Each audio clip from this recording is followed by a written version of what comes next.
So here's another thing I've been wanting to talk about. You know, sorry, my boss is cutting something in the background. If you can hear that, um, I want you to watch this guy's um, interview. Of course, it's with CNN because CNN is like the fakest news of them all. Well, I guess I think NBC has CNN beat, but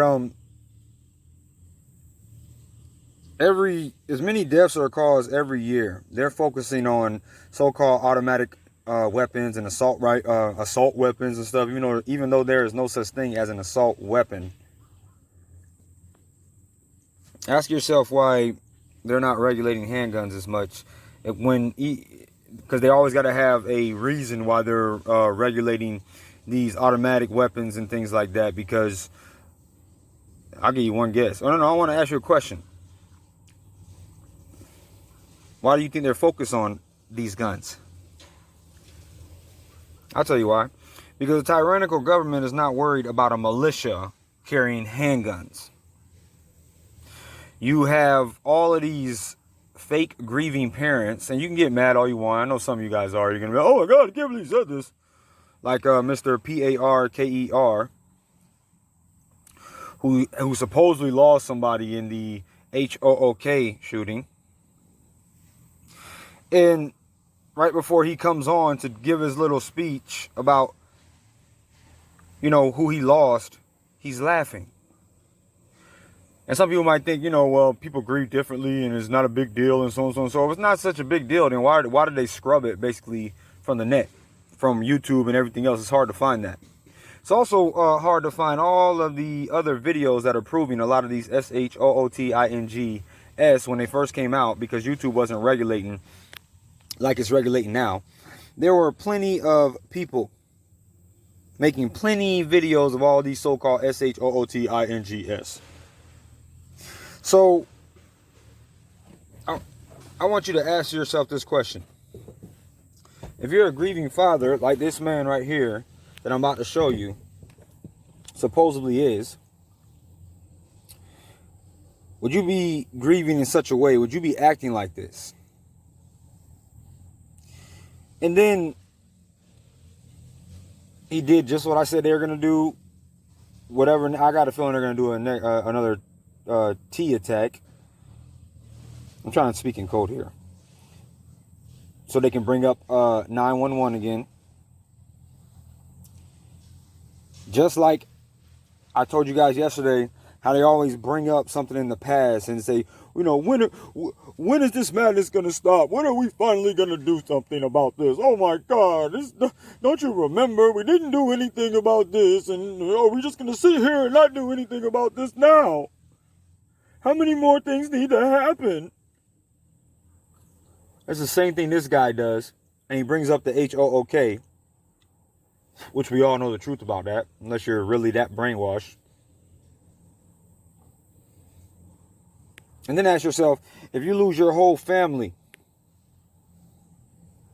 you guys might remember this story, to what they call gun violence. They don't call it that when a cop takes somebody's life, though. They just only when citizens or so-called citizens that we don't even really know if some of these stories happen, take somebody's life. They always call it gun violence, but they don't never do it when a cop shoots somebody unjustly or does an unjustified shooting. They don't call it gun violence then.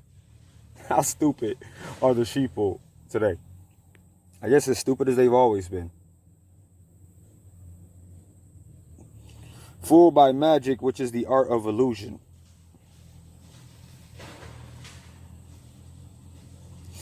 Now, I don't understand how some people can get away with lying to their country like this with a straight face, but that is something that they do proudly. And they get money for it. And these people are sitting here crying for people who are crying for people that aren't even really related to them. And yeah, get mad. I know you're going to get mad. That's what you do. But I want you to listen to this and tell me if you would be acting like this if you just lost somebody close to your family. Oh yeah, what I was saying is, who loses their whole family to gun violence and then goes on the news the next day and starts talking about gun control? Who does that?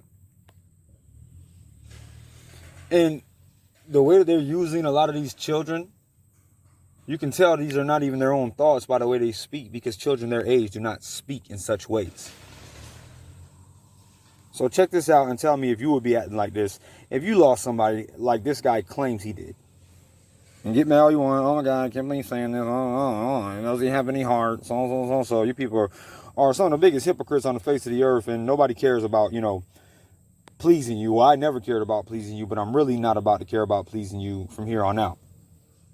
There's no being nice to stupid people who are ruining our country and think and so deluded in their mind they think that they're actually improving it and helping it better because somebody told them. I was watching South Park today. I don't know why. It just randomly popped up my news feed, and then the episode was funny.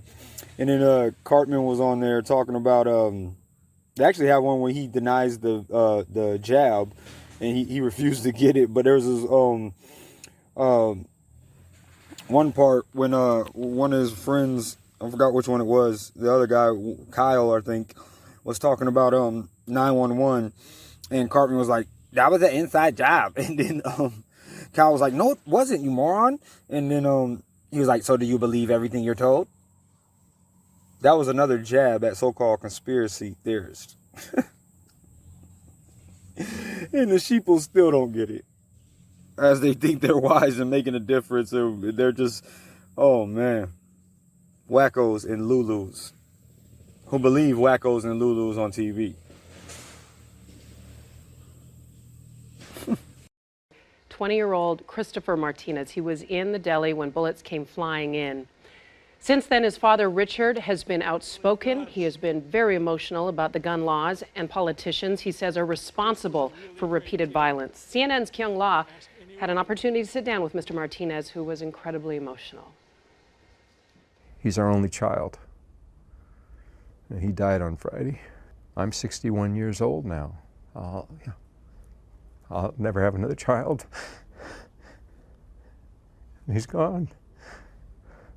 So the reason I'm doing this right now is to try to see if we can do anything to make my son's death mean something, because that's all we've got.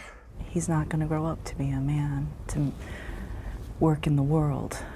What did we lose? He was articulate, determined, nice, and tough. If there's all these things in the media about the shooter and there's nothing about the victims, then it sends the wrong message. And that people need to understand that real people died here. And they need to know, put faces and names and histories to the people who died to make it real for them. The politicians after Sandy Hook swore that they would do something. We're all proud to be Americans, but what kind of a message does it send to the world when we have such a rudderless bunch of idiots in government? I can't tell you how angry I am. It's just awful. And no parent should have to go through this. No parent. To have a kid die because in this kind of a situation, what has changed? Have we learned nothing? These things are going to continue until somebody does something. So where the hell is the leadership? Where the hell is these people we elect to Congress that we spend so much money on? These people are getting rich sitting in Congress. And what do? They don't take care of our kids. My kid died because nobody responded to what occurred at Sandy Hook. Those parents lost little kids. It's bad enough that I lost my 20-year-old, but I had 20 years with my son. That's all I ever have. But those people lost their children at 6 and 7 years old. How do you think they feel? And who's talking to them now? Who's doing anything for them now? Who is standing up for those kids that died back then in an elementary school? Why wasn't something done? It's outrageous.